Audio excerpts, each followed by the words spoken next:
Hi, my name is Beth. I'm an occupational therapist and I'm going to talk through how to use a sliding sheet. First of all, communicate with the client and the transfer partner. Check that the bed is at a correct height.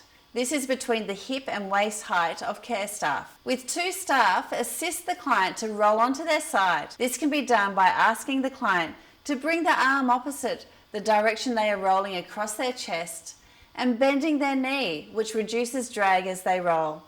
One staff member can then assist them in rolling onto their side, supporting them at the hip and shoulder. While the client is in side lying, the second staff member positions the slide sheet so that the top of the slide sheet is in alignment with the base of the head, and the base of the slide sheet is in line with the thighs.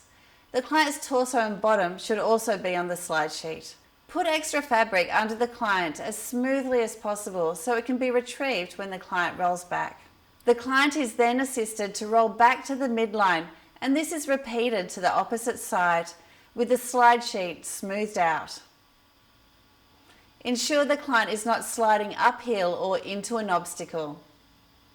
Slide sheets should always be folded in half so they are sliding one layer against the other.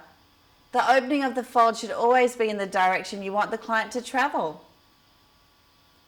Always hold the top layer only, close to the client's body, with hands and wrists in neutral position.